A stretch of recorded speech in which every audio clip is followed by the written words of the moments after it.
Hello, welcome back to TayRadio, everyone. I'm your host, Annalie Reyes. And I'm your co host, Santi Hernandez. And I'm your co-host, Javier Vicuna. And on today's show, we're going to be talking about important topics like suicide, mental health, and it might be hard to listen to. So if you need to, you can go ahead and have someone watch this with you because the topics that we're going to talk about are a little intense. So just putting it out there. And before we start, I'm going to hand it off to Annalie, who's going to give us the quote of the week. Thank you, Santi. I feel like it's been a long time since I've done a quote of the week, but I have an artist called Victor Hugo who said, "Even the darkest night will end and the sun will rise." I feel like it gives a very it depicts like a very good picture. But like besides that, it has like a deeper meaning into it, and I really liked it, so I wanted to share it with you guys. And what it means is basically saying like whatever like happens, like the struggles that you're having that may seem difficult or is difficult at that time, it will end sooner or later, and there's going to be another day that might be better. And not to like be discouraged, and look forward to the next day. So I really like the quote, and I hope it encouraged you guys a little bit, or helped a little bit at least. But we will introduce the PSA now, and we'll be right back. Are you in an unhealthy relationship? Are you a victim of a crime? Need someone to talk to? Well, the Victim Witness Program is able to help you by giving you the support and help that you need to be safe. You can call the Victim Witness Program at 415-473-5080. Again, the number is 415-473-5080. Welcome back. That was the PSA. I hope you guys found it helpful. And last we were talking about the quote of the week, and it was just a word of encouragement in a way. And like Santi has mentioned, it's going to be a difficult topic. And we wanted to put a disclaimer in the beginning of the show. And also I wanted to mention some of the hotlines if you do need help, because these are important numbers that should be said. So if you need help or you need support, or just in general information that can be helpful for you and your friends. So the English one is open for 24/7, 24 hours per 7 days. It's 800-273-8255. I'll repeat it again, 800-273-8255. And then there's one for Spanish. So it's a different phone number, and it's actually it works 24 hours and 7 days a week as well. And it's 1-888-628-9454. Again, 1-888-628-9454. And there's also for deaf or hard hearing, you can use online chat. You can look up National Suicide Prevention Lifeline, and there's like an online chat if you need any help. And there's also Tele-Interpreters service supports that have over 150 languages. So if you speak another language like Korean, French, or Vietnamese, you can get help from there as well. And I wanted to begin talking about our suicide prevention show, why people commit suicide. I feel like it's important to know a little bit about this so that you can understand their perspective and what they're going through, and hopefully that will help you give an idea of how you can help the person who's struggling. And some examples, I mean, some things that can give a high risk of suicide is severe depression. I think that one is very very known. And it's just if you don't know what depression is, it's just it's a lot of hardship for a person to heal from pain, and they have a lot of emotional pain and loss of hope, and they usually just think that ending their life will ease their pain or stop their pain, and they think that that's the only solution, but that's not the case. And there's also other disorders that I wanted to mention that you guys can keep in mind of, like eating disorder that can be a high risk as well of suicide, bipolar disorder, and borderline personality disorder. So it's a lot of different disorders, and there's also traumatic stress. A lot of people that gone through a lot of trauma can feel very hopeless or helpless because they keep repeating stuff that they don't want to like remember, and it can be very hard. So it can lead to suicide. So it's important to also note that. And some people who drink a lot of alcohol, they can be very impulsive, and they can well, I know, like, I don't know, but my culture, I think Latinos or Latinx, a lot of people just drink when they're suffering, you know, and they try to drink, and that will help them feel better in a way. But it can also be very impulsive, and well, the person can be very impulsive, and they can try to suicide themselves, and that can be prevented as well.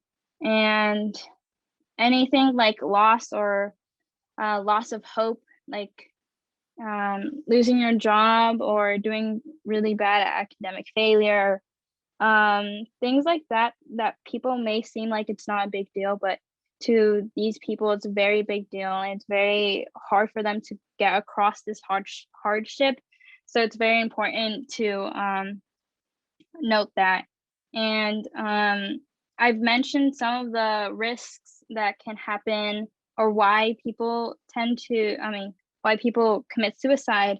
But Javier will explain a little bit more about what are some warning signs, and what are some of the common warning signs that we should pay attention, and what we can do if we do see those warning signs. Thanks, Annalie. So some warning signs are present in people who are suicidal, but it's important to note that sometimes we don't always know if a person is suicidal because they may choose to keep their feelings to themselves. That's why sometimes some suicides occur all of a sudden, because that person was fighting a battle that was unknown to us, but not to themselves. But with that said, some of the most common warning signs among people who may be suicidal are feelings of hopelessness or having no purpose, talking about being a burden to others, displaying extreme mood swings, and withdrawing from others and feeling isolated. If you start to notice these warning signs, then make sure to talk with the person that you are concerned about and ask how they're feeling. If you sense that they're acting strangely and want to hurt themselves, then don't hesitate to call 911 or the National Suicide Prevention Lifeline at 1-800-273-8255.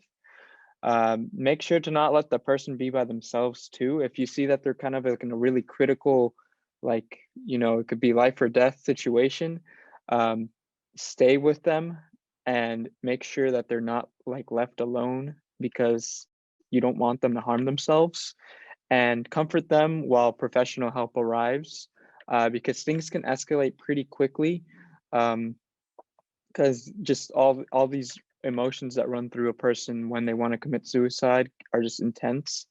And always seek professional help during these times, because it can get tough to really manage someone who's mentally unstable and wanting to kill themselves. So yeah, that's some information for you guys. But I'm going to pass it on to Santi, who will discuss if there are certain demographic subgroups that are at high risk of suicide.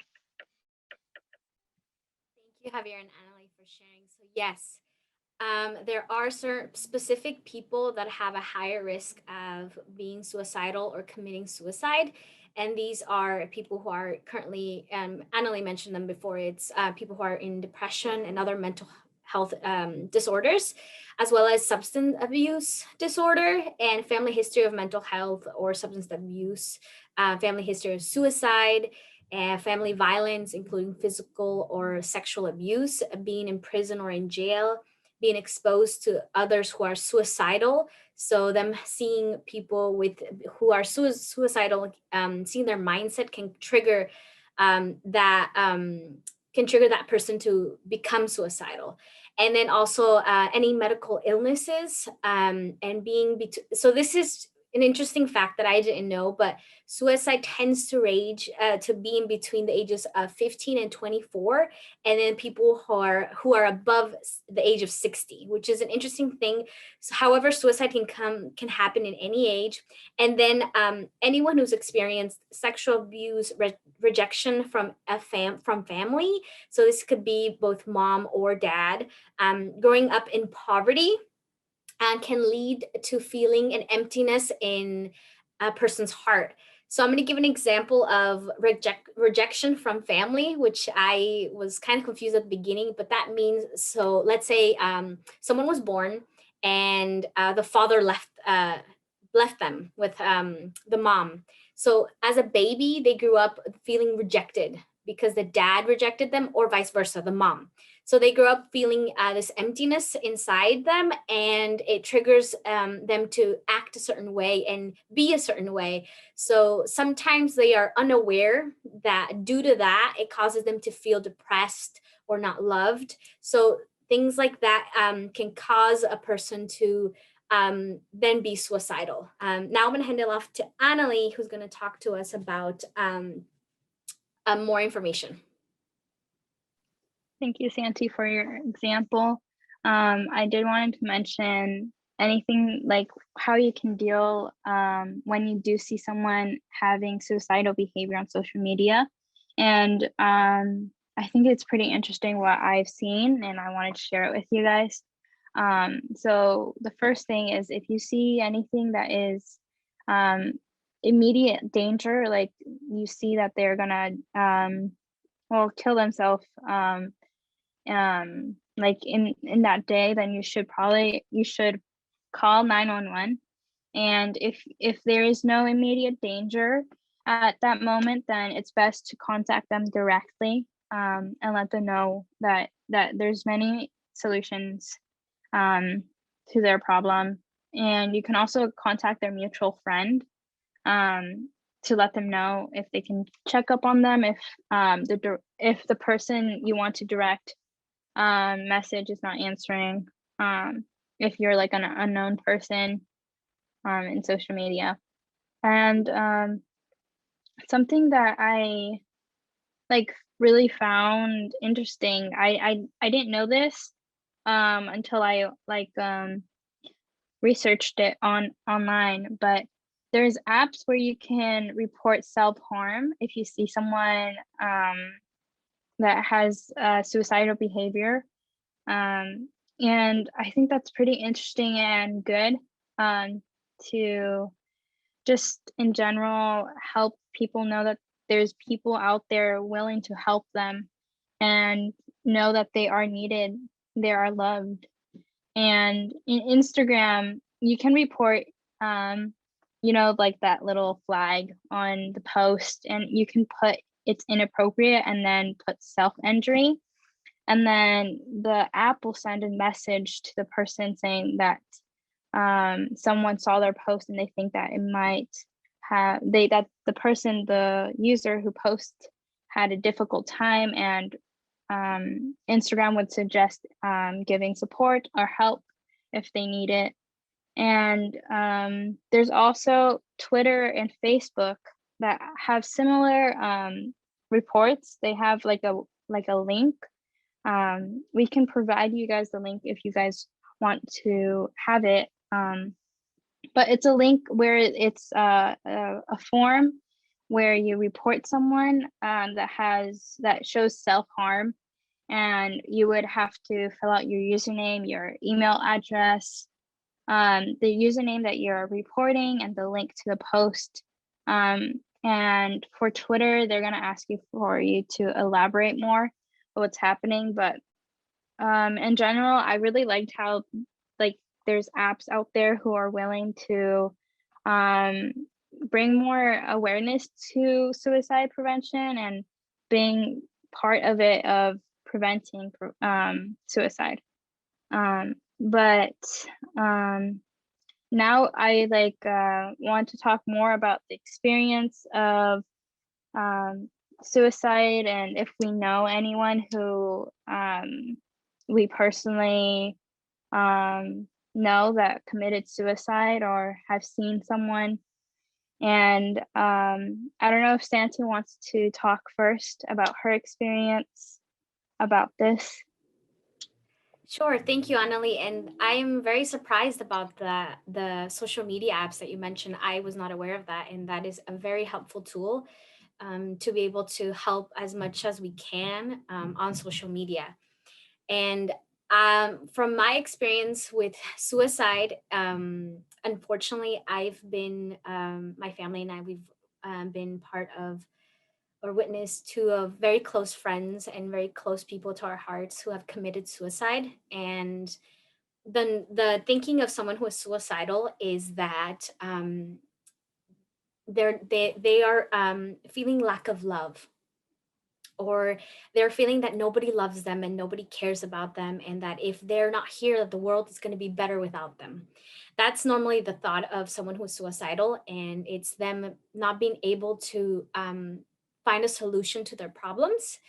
And as much as one thinks that I'm not worth anything, truth is everyone is worth so much, so much. And I can't even explain how much we're all worth, because we're amazing people and we're very unique. And to those who feel like you're not worth anything and that the world is better without you, it's not. Once you're gone, it's so painful. It's so painful because um, you have so much to live for.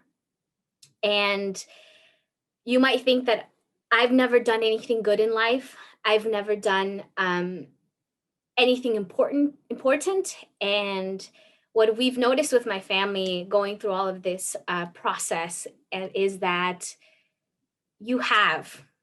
And it sounds crazy to many of you, but you have, with just a smile, with just a hi, how are you? You have made someone's day. And when someone is suicidal, they don't see that. And so if you are someone who is going through a hard time, I just want to remind you that the world is not better without you, because you are so important, and you are here for a purpose. And I can't explain how painful it is to lose someone through suicide, because you have so many questions. You start asking yourself and you start blaming yourself, like, I could have helped that person. Why didn't I notice this? Or why are they gone? And it's so hard to understand, because it's not an accident of like getting in a car accident, or it's not because you were sick in due to a really a hard illness to cure, but you took your life away. And that is so hard, and I can't explain in words the pain that family members and friends that they go through due to someone committing suicide. So I just want to let that everyone know that it's not easy to be without you. I swear it's not easy. And still today, my family and I, we're learning to accept losing someone like that, because it's really, really hard. So that's my personal experience with suicide. And now I'm going to hand it off to Javier. Thank you very much for sharing that, Santi. I know that was a lot, but thank you. We really do appreciate that. Personally, I have never had anyone close to me commit suicide, but I've definitely had experiences with friends who were close to ending their lives. One of them had suffered trauma from their household being abusive, and this led to them feeling like they were useless to society. I remember they called me while they were close to ending their lives, and I rushed over to their house and just talked with them. What I learned from that is that they really wanted they really wanted to talk to someone in that moment, not just through a phone, and it made them understand that not just me, but other people love them, truly love them for who they are. That's why I think that having in-person conversation and physically being there with the person who is either going through like a really heavy suicidal thought can really help and change that person, because obviously when you're feeling isolated and alone and that feeling to just want to end everything, it makes sense to yourself at that moment. But when you have someone there with you, looking at you and observing the situation that you're in, it makes you realize everything that you're doing is wrong in that moment, that you should not be ending your life, that your life is valuable, and you're standing to someone else who also has life, and seeing and being able to see that person love you and care for you and be there for you really makes a huge difference. And that's how I've kind of like helped my friends who were in a really, really bad depressive state, kind of conquer those feelings of suicide and kind of leave them behind now, because just being able to make time for them and be there with them, is all that really matters. And obviously, I know it's hard to meet up with people in person right now during COVID, but still, just phoning them and making sure that they're okay, and knowing that and explicitly saying that you love them and you care for them can really go a long way. But that's my perspective and experience on suicide, and I'll pass it over to Annalie. Thank you guys for sharing your experience.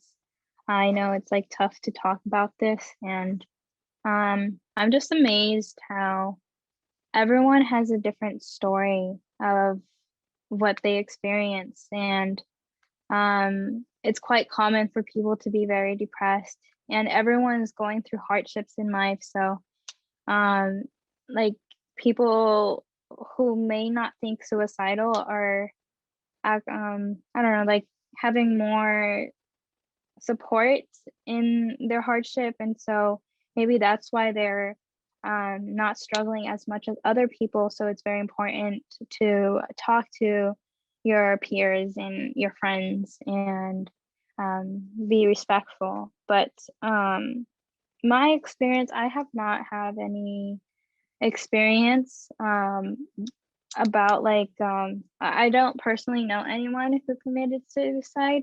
I do know that there was like 2 people from my school. I was a freshman at the time, and there were seniors, I believe, and so my older sister knew them, but it hit a lot of students, like they had a hard time, and I was surprised as well because they were so young, and they were like a very cheerful person, and a lot of people knew that person. So it was very surprising how they committed suicide. But it's very important that even though people may seem that they're happy, maybe they're going through a hard time, and like after school, you never know what's happening at home, in closed doors, what's happening with the relationship between the person and the parents.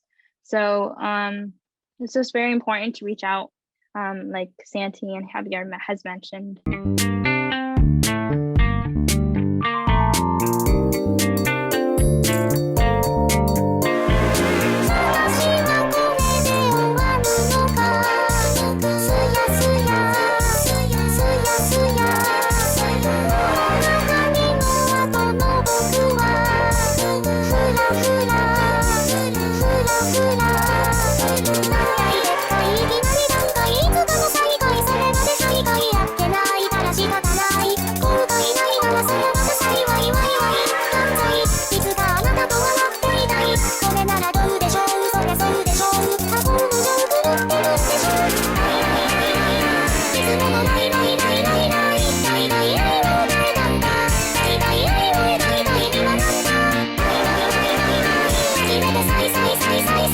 Tay, do you have any last words or words of encouragement that you would like to mention on today's show?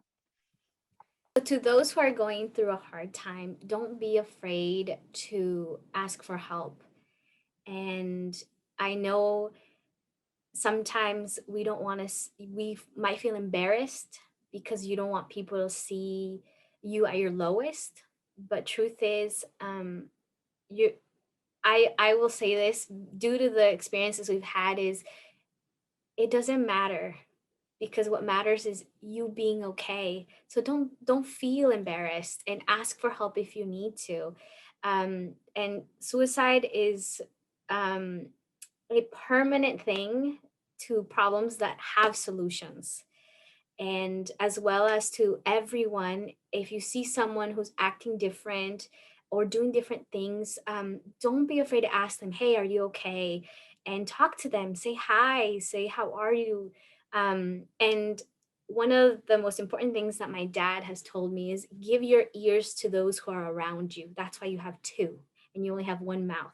You have two ears, so listen to those around you, listen to them because you never know what's going on with them.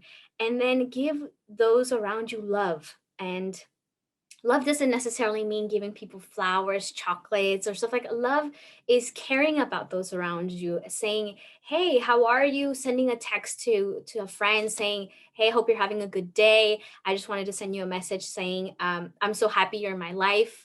And I'm so proud of you, saying words of encouragement to those people around you, and especially to you. So don't forget about you because you are so important. So learn to love yourself, learn to accept yourself, and learn to be happy with yourself. And like I said, if something is bothering you and something is wrong, talk about it and figure out a way to heal those things because lots of children go through traumas, through experiences.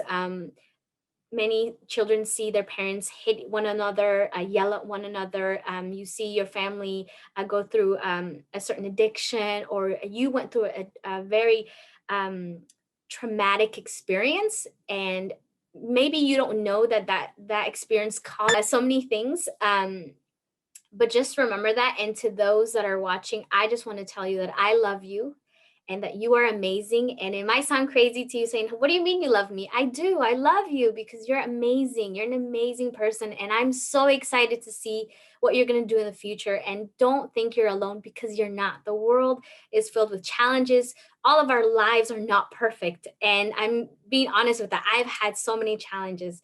So to everyone, you are amazing. And remember that, like Annalie said, in the darkest moments, the sun will always rise. See you guys next week. Bye, guys. This is the end of our show for this week. Make sure to catch us next week at 4 p.m. on Facebook and Instagram at TayRadio Marin.